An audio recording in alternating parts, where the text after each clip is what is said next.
አብርሽ በአዲስ አበባ እንግዲህ እዚህ ጋር እንደምታዩኝ ዳኒ እየተከራከረ ነው። በጭራሽ አብርሽ ወደ እናንተ መመለስ የለበትም እስከሚረጋጋ እያለ ነው።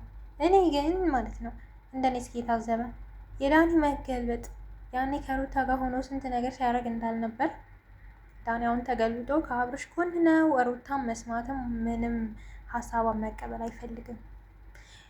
ያው በእርግጥ ኦኬ ያው አብርሽ ማለት ሩታ ናቸው ዙሪያ ይገናኛሉ። ግን በዚህ ልክ አብርሽ መሸሽ አብርሽ እንደዚህ ነገሮች እንዳደረግ ለምንድን ነው የሚገፋፉት?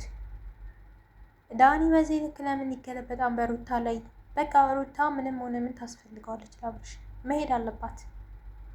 አብርሽ ከሄደበት ሀገር መሄድ አለባት። ያኔ ሲገናኙ እኮ ሩት ነበረች ይዛው አብራው ስትንከራተት የነበረችው እንዴ ሞ ሄርሜላ አይደለችም። ስለዚህ አሁንም ቢሆን ሩት ታስፈልገዋለች። እንደውም ብቻውን ሆኖ ምናምን ብቻውን ሆኖ ከህመሙ ሊያገግም አይችልም። ሩታ ከጎኑ እስከሌለች ድረስ አብርሽ ሊድን አይችልም። በቃ ይህንን ማወቅ አለባችሁ።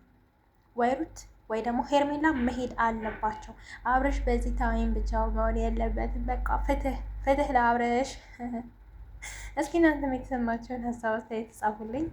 በአሪፍ ነገር እስከምመጣ በረታቱኝ። ዛሬ አጭር ነገር ነው ይዤላችሁ የመጣሁት። አብርሽ ያለበትን ሁኔታ ለእናንተ ሸር ለማድረግ ነው።